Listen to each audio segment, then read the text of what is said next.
That's why sometimes we repeat the same thing happens to us over and over and over and over and over and over and over. We make investment, it gets lost. We make investment, it gets lost. We start something that's, and then after some time, you're going to say it's a witch. If you're looking for a popular choice, you're always going to end up wrong. Many times to do the right thing, you're going to go against the tide. You're going to make choices and options that will put pressure on you. People will think you have lost your brains. When life is easy in Sodom, you are here in Canaan digging wells. You can choose to be bitter or better. You can choose how you respond to how the things that come your way and how people treat you or what you feel about what is going on in your life. And, choices are always difficult. We all have the difficulty. I have it. You have it, I believe. We have difficulty making up our minds as to what is the right course of action. What is the right thing to do? Should I go on this trip or not? Should I invest in this business or not? Should I take this course or not? Should I marry this one or that one? Should I do this or not? These are issues that we always have to grapple with, and sometimes we are arrested by the process of indecision that we never do anything because we don't know what to do. But as we have said earlier, whether you choose or not is a choice. So even if you don't make up your mind, you've chosen. So it's better you make up your mind properly and in the right way. So today we'll look at some general principles that will guide us to make our choices. Now, since every situation we face has its own peculiarities, we will not focus on specifics. I'm not going to tell you do this or do that in a specific situation, but I'm going to give you general principles to help us to make the right choices. And we're going to start with something very important that Jesus said about choices in the book of Matthew, and Matthew chapter 7, verse 13 to 14. Matthew chapter 7, verse 13 and 14. The general context is Jesus is talking about the kingdom of God, and he's talking about how we approach the kingdom. So specifically, he's talking about the kingdom and our eternal destination.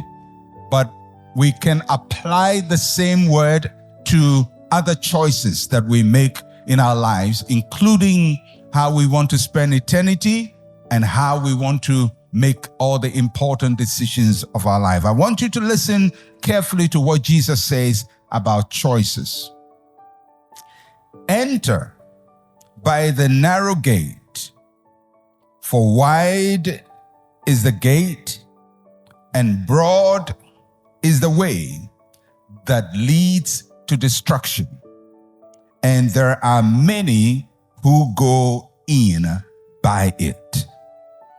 Because narrow is the gate and difficult is the way which leads to life, and there are few who find it. I'll read it again. I think we need to pay attention to what Jesus says. Enter by the narrow gate, for wide is the gate, and broad is the way that leads to destruction, and there are many who go in by it. Because narrow is the gate, and difficult is the way which leads to life, and there are few who find it. Very profound statement about Jesus. Jesus is showing us two paths open to us. And as I said, in the immediate context, he's talking about it matters of eternity, where we spend eternity, whether we're going to receive him as Lord or not. But as a general principle, what he says here applies to our lives in a general way. And I'm not just going to limit it to eternal matters. which is also important because you need to make that decision. But I'm going to broaden the implication or the application of this verse. Jesus speaks about three things that I want to note on. First, he talks about the gate. The gate. The gate is the point of entry. It is the place you begin. It's the thing that invites you to start a journey. It's a point of entry or point of access. And that is what we see first when we want to make a decision. Every decision has a gate. Every decision has a gate. It is a thing that appeals to us or calls to us. That's the gate. Then Jesus talks about the way. The way is the path to travel on. The way is the rest of the journey. And it shows us how the journey can be undertaken. Usually, the way follows the nature of the gate. In the parable that Jesus told, when I come to expand on it, the way conforms to the gate. If we see the gate as beautiful, we will expect the way to be beautiful. If we see the gate as ugly, we will expect the way to be ugly. So there is the gate, let's all say the gate, and then there is the way. And then the third thing Jesus talks about in the parable is the destination. Destination. The way and the gate lead somewhere. That is where you end. In the parable, Jesus talks about the fact that both the gate and the way lead to a place. So where you end up is based on the gate you entered into and the path you traveled on. It's not luck. It's not chance. It is based on the gate you entered into and the path you traveled on. Because you are going to end up where you are headed. You don't follow the path to Kumasi and end up in Ho. You don't follow the path to the north and end up in the east. You're going to end up where you are headed. The gate you choose, the path you choose will determine where you end. So, I want you to have in mind what he's talking about. There is a gate, there is a path, there is a destination. If you enter this particular gate, you're going to walk on this particular path and you're going to end up in this particular destination.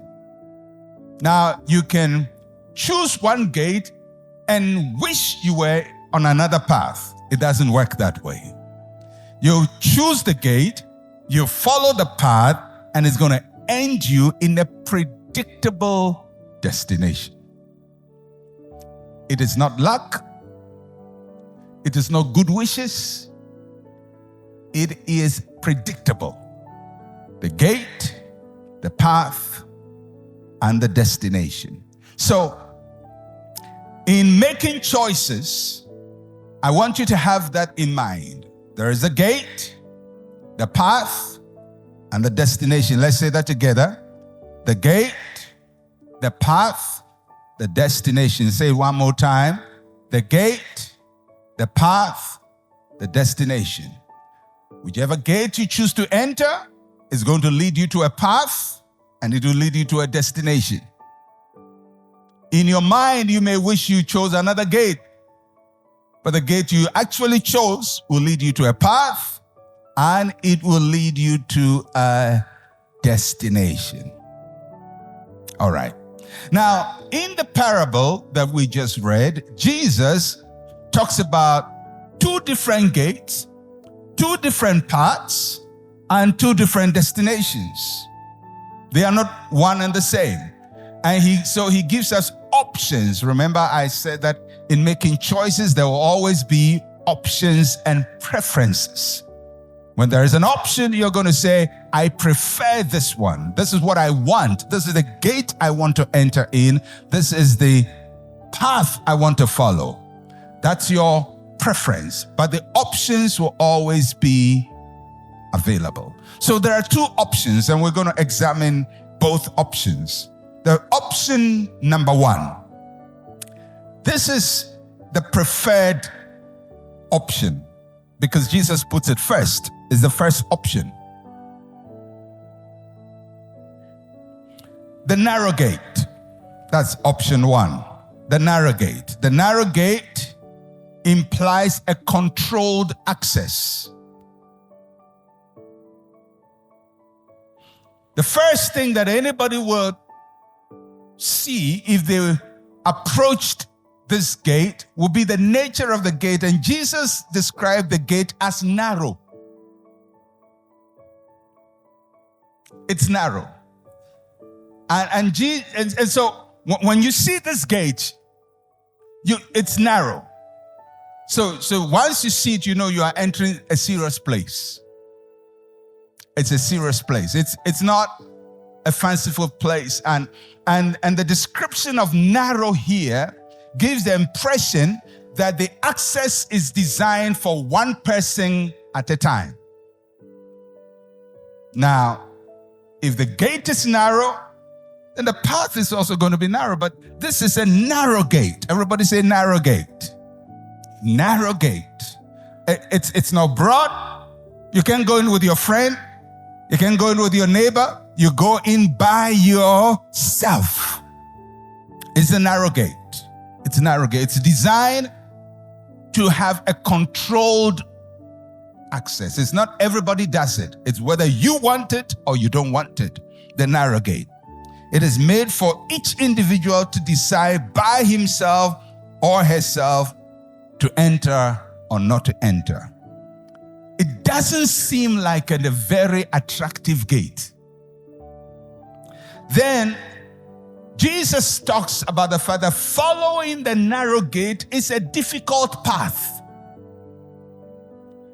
That talks about sacrificial living. And Jesus may declare that those who enter the narrow gate had to be prepared to face difficulties. They're going to make sacrifices. They're going to give up some things.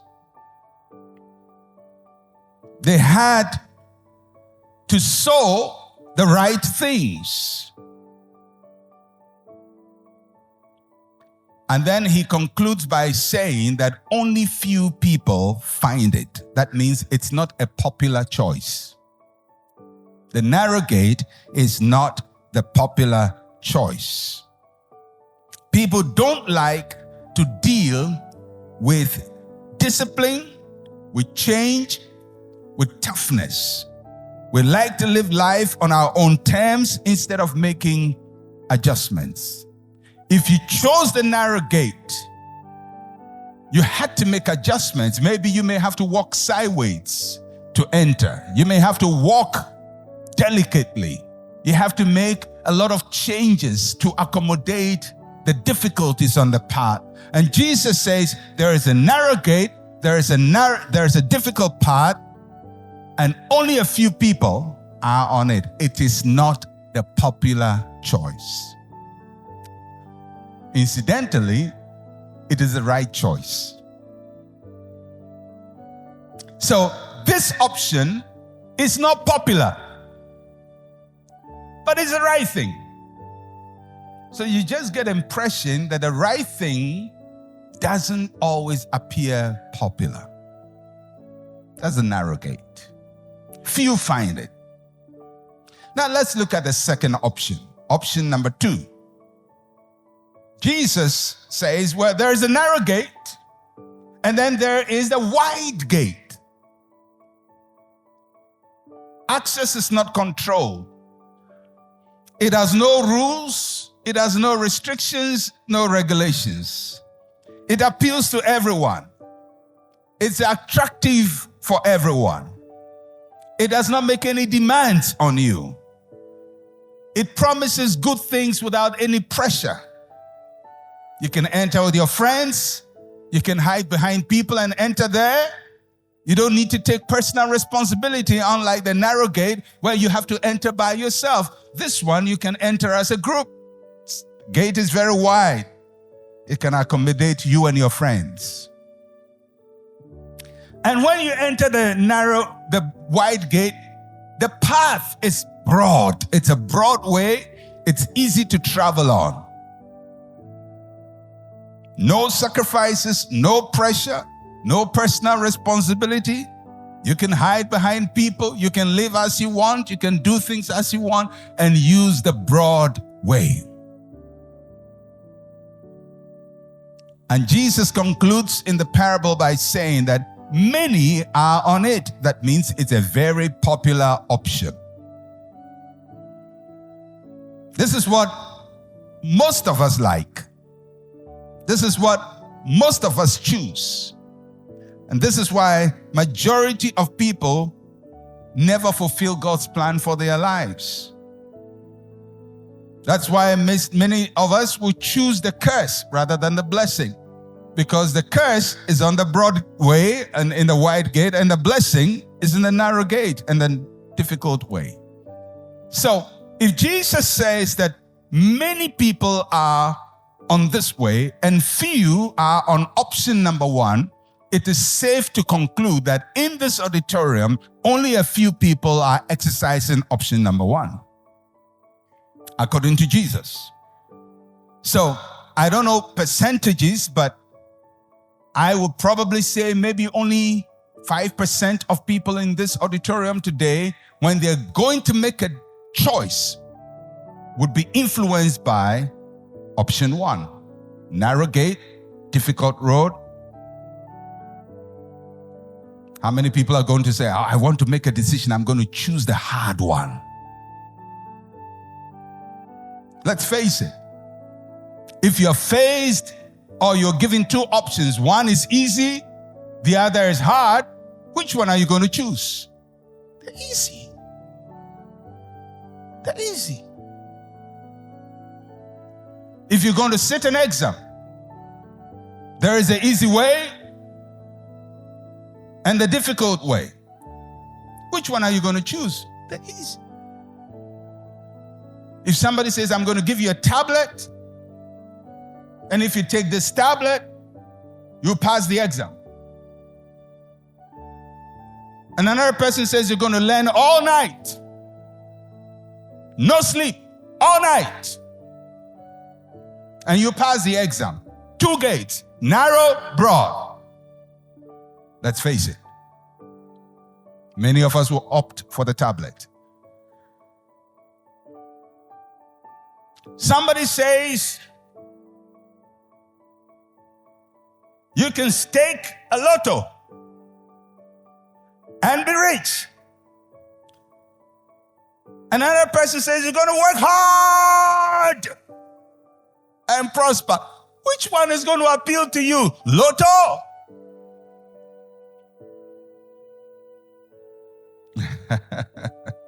Is that not so? You want to lose weight. Somebody says you have to exercise. Go on a diet every day. Wake up 4:30 in the morning. Jog, walk. Cut down your food. Another person says, drink this particular water and you'll be fine. Which one are you going to choose? Water. So Jesus is saying there is a narrow way and there is a broad way, and our general predisposition as people is to go towards the broad way, where the rules are relaxed, where it doesn't pressure us, where life is easy, rather than go through the narrow way where everything is difficult and you enter the gate. The gate is rusted, it is narrow, the walls are narrow, and it's just, pinching you all over the place. You have scratches on your skin. Who wants scratches on their skin? Go on the broad way. So, just look at all the decisions you've made in life. What were you thinking of? The narrow or the broad? Even when you are going to marry. the man you're going to start life with, and go through difficulty to build a future, and the guy who has it made. Choose the broad way. He may be a brute, but he has the money. All right. So Jesus is telling us that in life you're going to be faced with two options, the narrow gate and the wide gate.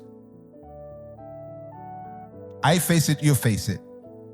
I wish I would say that I always go through the narrow gate, but I'm a human. Even Jesus himself said, many. Jesus said it. Many go for the wide gate, the broad gate, including pastors. Many. All right. Okay. So I hope you get a principle. There is a narrow gate, a difficult way, it leads to life. There is a broad gate, a broad way, it leads to destruction. Jesus says most people will go for the broad because it's the easier option. Okay. Now, I'm going to use this as the background to give you two case studies of choices in the Bible from a man and his uncle. So the first case study is in Genesis chapter 13, verse 8 to 13. Genesis 13, 8 to 13. It concerns a man called Lot. I like his name. He likes a lot of things. Lot. Lot was a young man who followed his uncle called Abraham, or Abram at that time, because Abram was going to a place that he believed God had called him to, and Lot followed uncle. And God started to bless Abram, and some of the blessings splashed on Lot. So now, Lot is prosperous because his uncle is prosperous and he's related to his uncle. So he has collateral benefit. Now, as a result of this prosperity, there is tension. So the workers of Lot and the workers of Abram are fighting all the time because they all have lots of property. They have sheep, they have goat, they have cattle, they have camels, and the workmen are fighting. So Abram says to Lot, listen, you're my nephew, we're brothers, we're related. I don't think we should be fighting. The land is big, it can accommodate all of us. So I want you to make a choice, and I want you to listen to that story very carefully. Everybody say the broad and the narrow. So let's look at how Lot makes choices. So Abram said to Lot, please let there be no strife between you and me, and between my headsmen and your headsmen, for we are brethren. It's not the whole land before you. Please separate from me. If you take the left, then I'll go to the right. And if you go to the right, then I'll go to the left. That's where my subtitle came from. I'm going to go to the left or to the right. Verse 10. And Lot lifted up his eyes and saw all the plain of the Jordan, that it was well watered everywhere before the Lord destroyed Sodom and Gomorrah. Like the garden of the Lord, like the land of Egypt, as you go towards Zoar.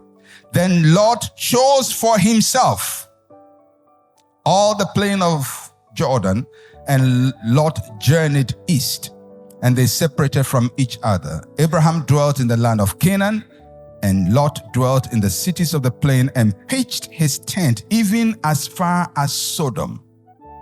But the men of Sodom were exceedingly wicked and sinful against the Lord. So let's look at Lot's choice. He's been given two options. Abraham says, Lot, if you go to the right, I go to the left. If you go to the left, I go to the right. You have the preference. The options are before you. Choose. Whatever you choose, I'll pick up from your left over. in the first place, if you're a nephew and your uncle tells you that, common sense should tell you, tell uncle, I'm following you. You make your choice first. But Lot likes a lot of things. So Abraham gives him the option. The land is before you. He looks at where they are, the land of Canaan, and it's a dry land. But that's where they've been, and God has prospered them there. But it's a dry land. It's a land that requires a lot of hard work, a lot of cultivation. Abraham has to work hard. He has to dig wells in order to water the land. And I'm sure Lot all the time has been asking himself, why do you stay here, Uncle Abe? The world is a big place. You are too old-fashioned. The world is improving. You don't need to be here and be digging wells and watering the place, because across on the other land, which you say God says is yours, we don't need to dig wells. And I'm sure that has been his mind. He always thinks his uncle is old-fashioned and the uncle doesn't really understand modern economics, modern marketing principles. So now he has his big break in life. So Abraham says, whatever you choose, I choose the other. I will survive anyway. I'm okay with any land. If you choose where I am, I'll go there. If you choose there, I'll stay here.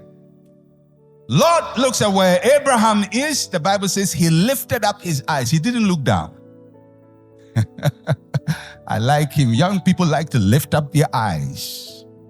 Vision.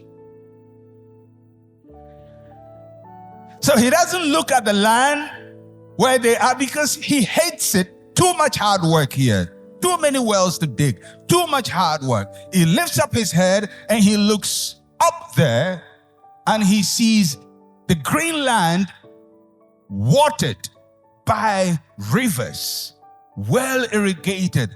Everything is lush. Things are working well there. But he doesn't notice that it's by another city, and he's probably not figured out, why is my uncle not moving to that city? Because they seem to be doing well. But uncle is staying here.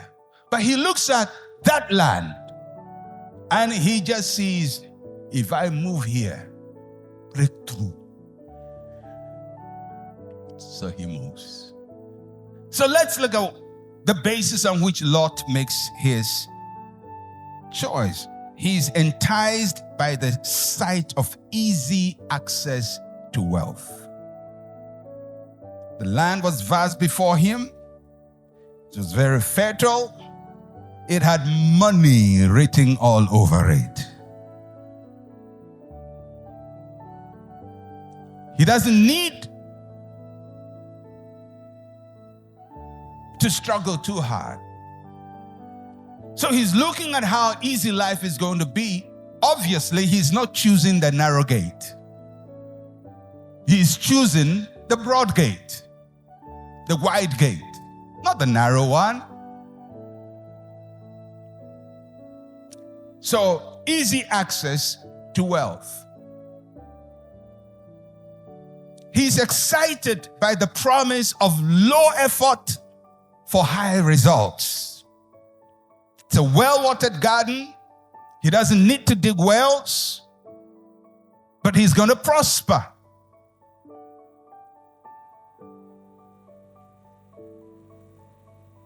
So he's making his choice based on the fact that just a little effort and I will break through. And whilst we're talking about Lot, think about yourself. Is that the basis on which we make choices?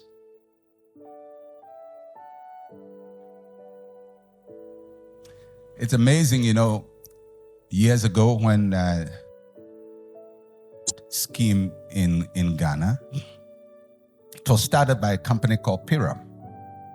And people put their money there, and over time, the company started collapsing. And then another company started called R5. And the people who saw Piram collapsing took their money to R5. And then it started collapsing. Another one started and they took their money there. They're never learning. Because they're choosing the wide gate. When you're choosing the wide gate, anybody can cheat you. Anybody can promise you an easy life and cheat you.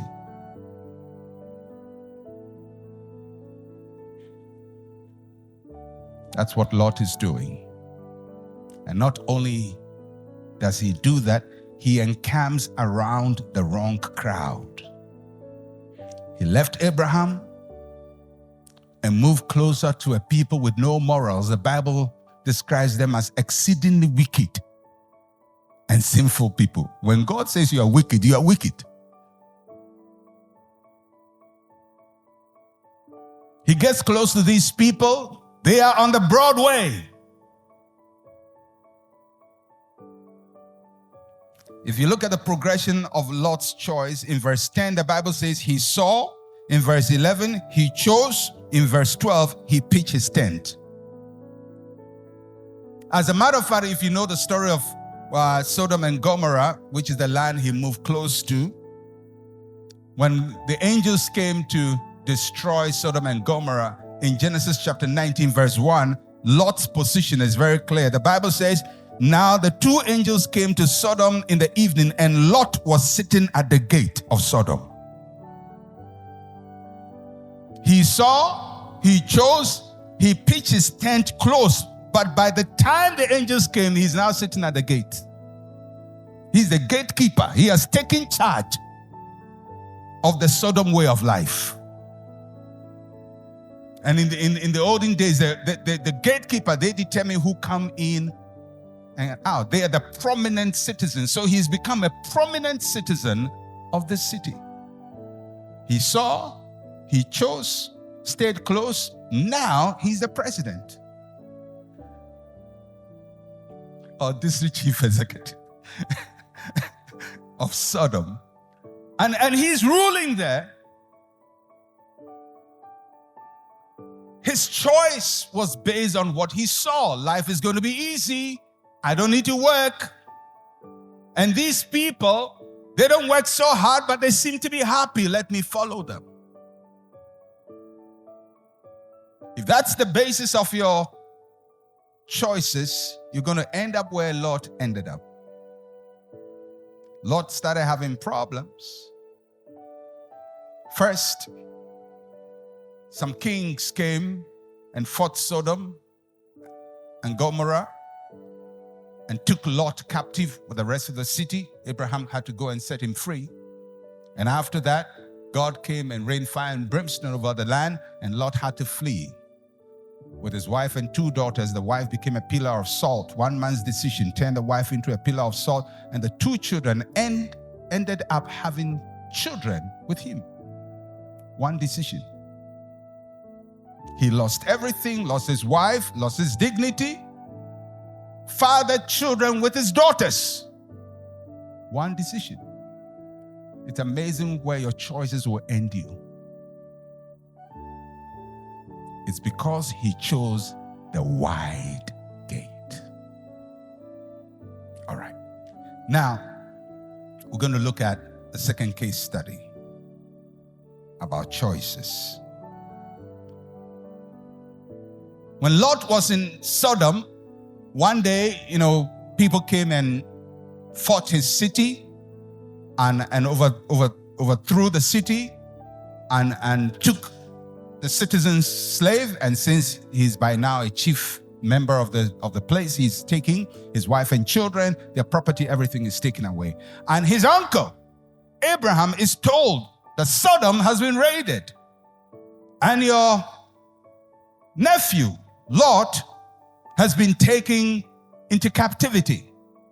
Now, Abraham hears that, and he puts together 318 servants in his house to go and fight and deliver his nephew. He's a good man. He's a good man. If he was me, I would have said, it's a good lesson. Next time, watch which gate you enter into.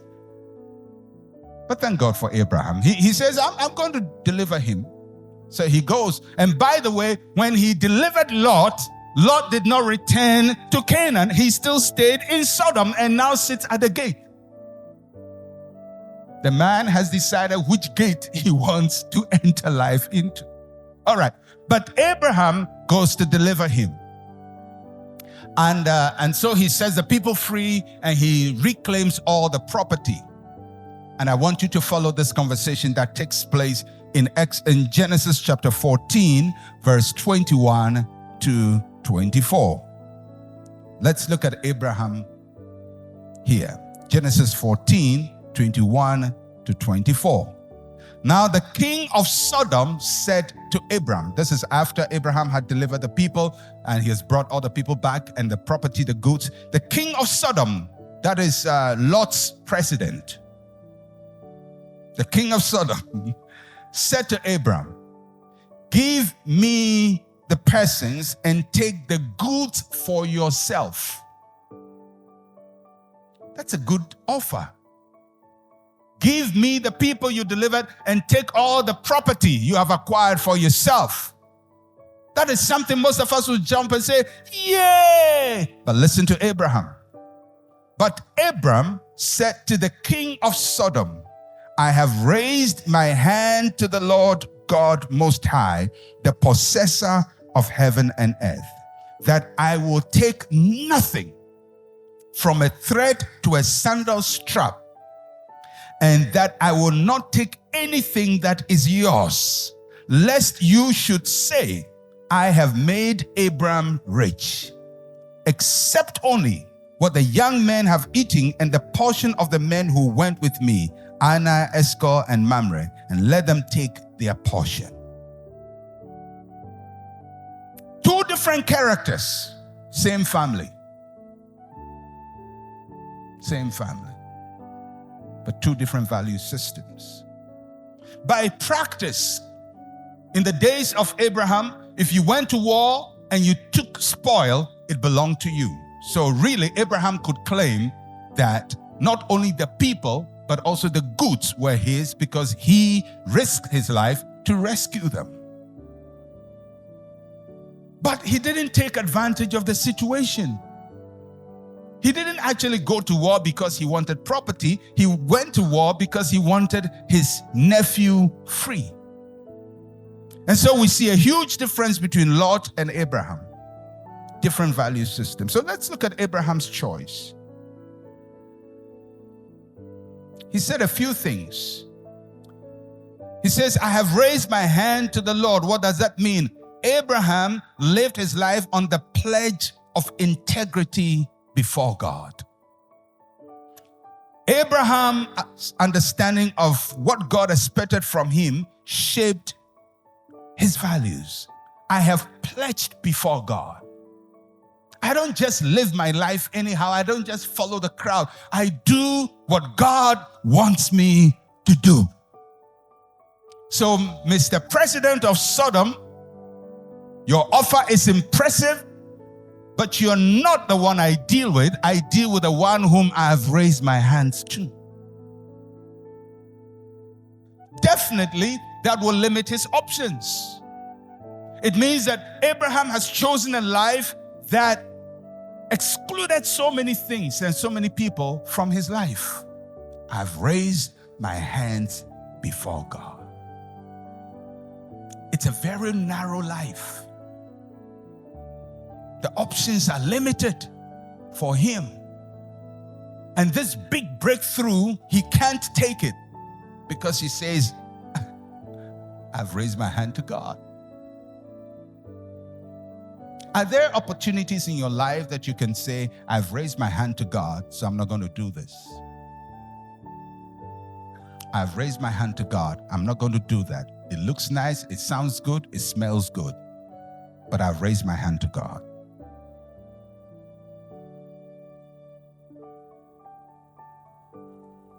And that's where we have to get to. Abraham's choice was based on honest acquisition of wealth. He was committed to honest acquisition of wealth. He says, I would take nothing that is yours. Abraham said again. Abraham was not a mercenary who only fought for money. He wanted everybody gathered to know, yes, I am strong. Yes, I have an army, but my sword is not for hire, and I don't fight for money. There is something more important that will make me go into battle, but not just money. And not just because I want to get what you have. Abraham did not have a sense of entitlement. Many of us live life with a sense of entitlement. We seize people's property, we take it. One of the biggest challenges we have in Ghana and many countries like Ghana is petty thievery. Petty thievery. Petty thieves. At home, you get a house help, they're going to steal from you. At work, they steal from you. Everywhere, they steal from you. People are always looking for opportunity to pinch. Office paper, office pen, office this and office that. They have to claim TNT for traveling. They will extend the mileage. They have to reclaim petrol. Instead of 2 gallons, they will claim 4 gallons and lie because they want to take what they have not worked for. It is a lifestyle of the Broadway. Abraham said, I have pledged to God, I'm not going to take anything that is yours. He's saying, it's your property. I fought for it, but originally it is your property, and I'm not going to take it because I know how to prosper by myself. I'm not looking for shortcuts. I'm not looking for already made solutions to my problems. I know how to work hard. Hard work doesn't kill me.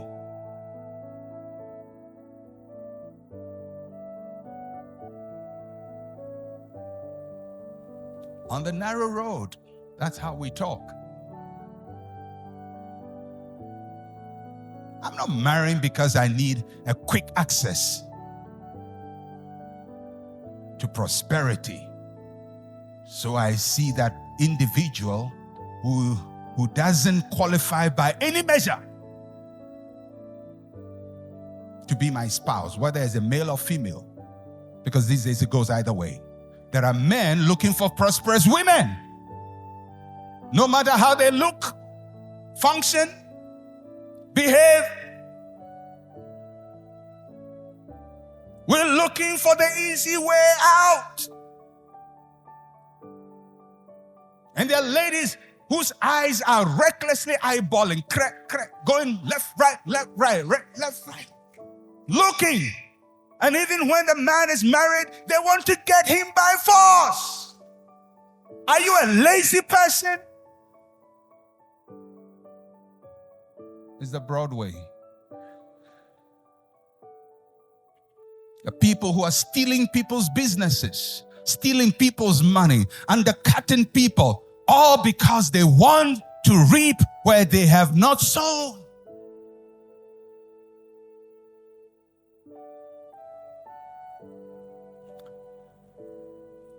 So Abraham says, I'm committed to honest acquisition of wealth. I will take nothing that is yours. We have to make that decision. We have to make that promise. I will take nothing that is yours. You can put your wealth in my hand. I will not take it. You can trust me. I will not take it because it is not mine.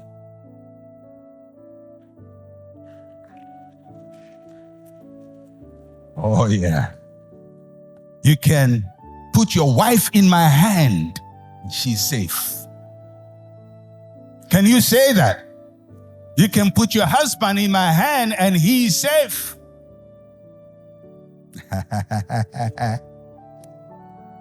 All right. Abraham was determined to make God the source of his success.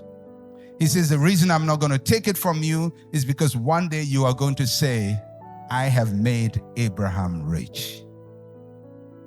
But really, God is the one who called me from my father's house and brought me this far. He says, you bless me. And if God says he's going to bless me, he's going to bless me. And I'm not going to give you the place of God in my life. You're not going to be my source of supply. You're not going to be my Lord and my God. You know, there are many of us who have made other people our gods.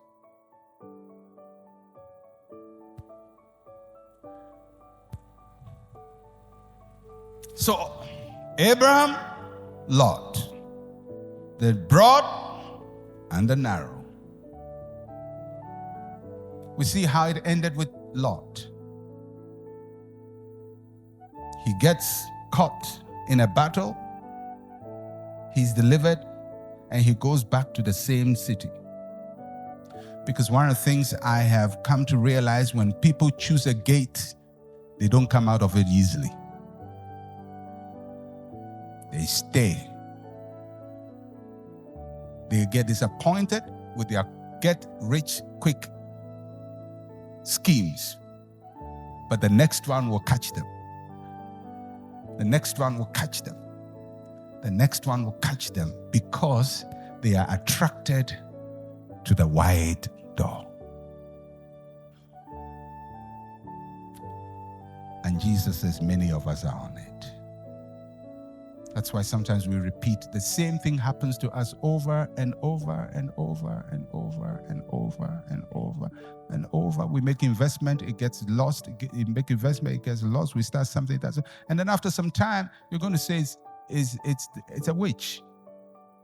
I believe that there are people who can supernaturally try to limit your access to God's blessing, but sometimes you have to ask yourself,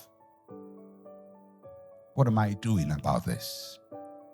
What is it about my values, my choices, that makes me always have these things happening to me? People are cheating me every day.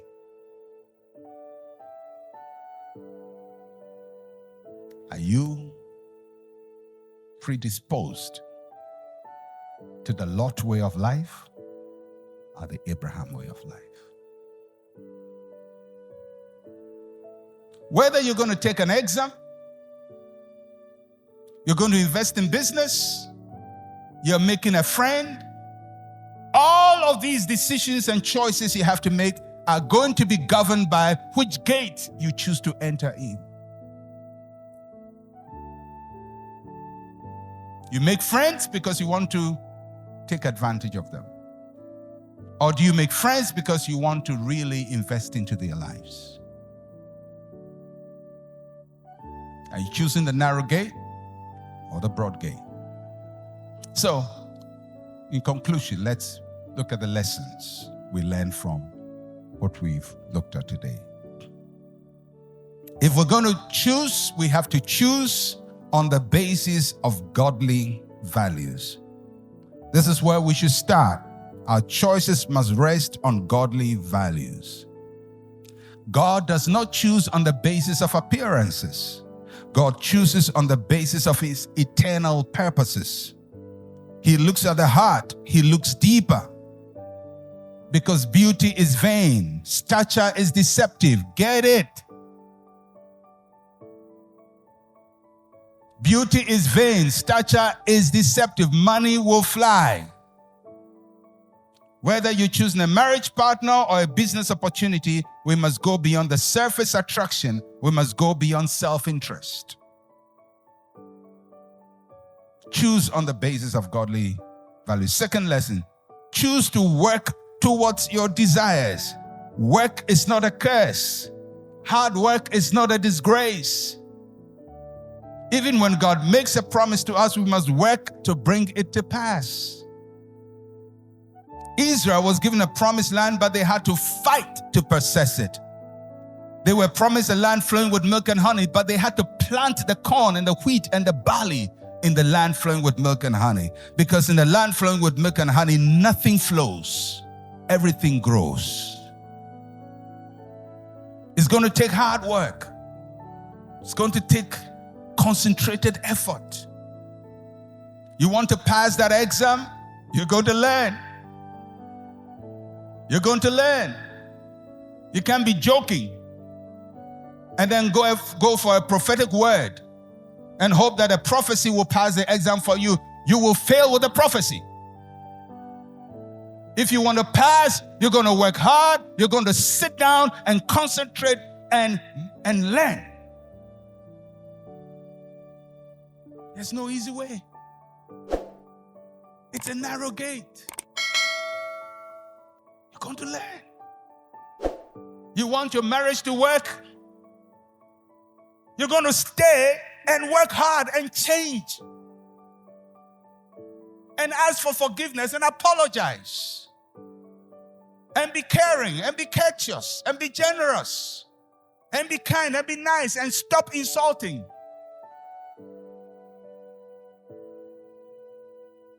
It's the narrow road. It's easy anytime you have a problem with your wife to say, go home, leave home. Or anytime you have a husband with your husband, I'm leaving.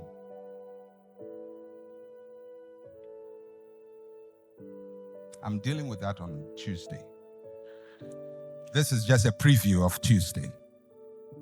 Because on Tuesday, I'm going to talk about values. Last Tuesday, I talked about commitment values. Because if you don't get the values right, every little thing will shift you.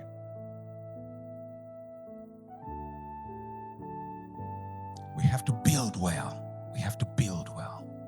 We have to choose to go the full distance of our journey. When you choose the narrow gate, you will travel a difficult path. You will have struggles. You will have setbacks. You will have disappointments. You will see others on the broad way who take the easy way out and be tempted to also take the easy way out. However, if you choose to enter through the narrow gate, you must stay on track to the end of your journey. And Jesus says you will find life. You will find life. Honest labor will produce some results for you.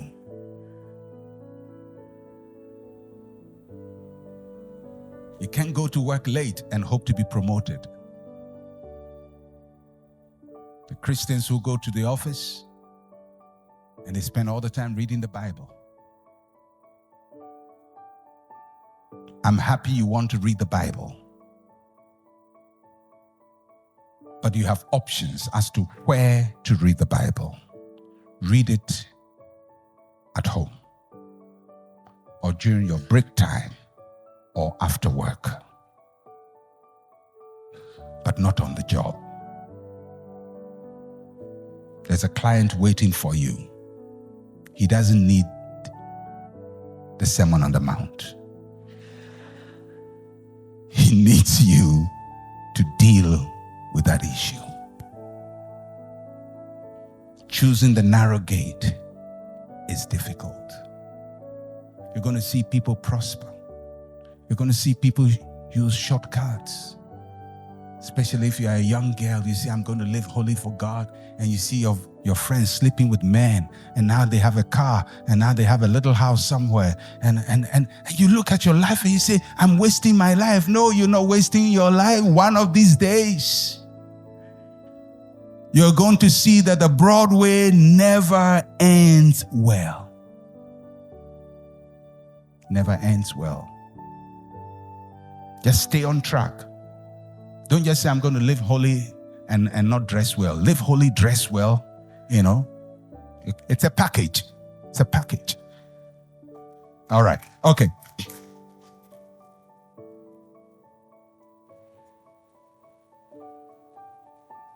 And the final lesson we learn is that we have to choose to let God be magnified through our story. The end of the road for those who choose the narrow gate is good. And if you stay faithful to the end, your life will be a testimony to the glory of God. I want people to say, this is the doing of the Lord. That's one of the decisions we took as a church when we began. Right from the beginning of the church, we said we're not going to look for money in America or in Britain or in any Western world. We're not going to beg for money. We're not going to serve them for money. And even if they give us donations, we will not take it. Because we want to prove to the whole world that the God of all flesh doesn't live in America or Britain. That here in Ghana, if you are faithful to God, He can bless the work of your hand and He can do great things with you. It's a narrow road. It's a narrow road. I remember when we started our church very young, we were in that classroom beating the cupboard with our fists. My hands were bleeding. Beating cupboard. And there is a church which was supported by a missionary that was meeting close from us, and they had trumpets and they had guitars and they had organ, and they could play and disturb us. I'm not saying anything negative about that church. Maybe that is their calling. But what I'm saying is, at that time when you look around, they have trumpet, they have organ, they have guitars, they have sound system. You are beating on tables. And a missionary wants to help you, you say no. And I said no to many people. I said no very nicely. Not to reject them, but to let them know I have lifted up my hands to God. I have made a vow to God that if He's God who He says He is, I don't need to go and beg in America to survive, that God can prosper me in Ghana and God can increase me. And if He cannot do that, I will still trust Him. Now we have trumpets and keyboards. And not only in this church, but in hundreds of churches all over the country. And we have more than that. What if I had gone the broad way? I would never learn to trust God. That the God I serve can give me a trumpet and a guitar and can give me the wisdom to build a church, to set up a university with no foreign funds. No foreign funds, no donor agencies.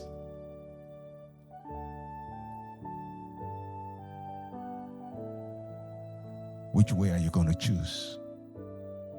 The narrow way, only a few people are on it. The broad way, everybody likes it. In Ghana, we say, Obia siye. Anything that Obia siye, most of the time, and yet, yeah. Because most of the time, the masses are wrong.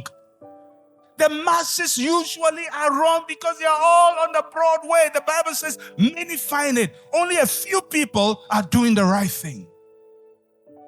If you're looking for a popular choice, you're always going to end up wrong. Many times to do the right thing, you're going to go against the tide. You're going to make choices and options that will put pressure on you. People will think you have lost your brains. When life is easy in Sodom, you are here in Canaan digging wells. You've forgotten. But I'm here just to let you know, when we talk about Abraham, not only did he stay in Canaan, but God blessed him beyond Lot. Lot left Sodom empty-handed. Abraham transferred wealth to his children, to his children's children, to generations after him.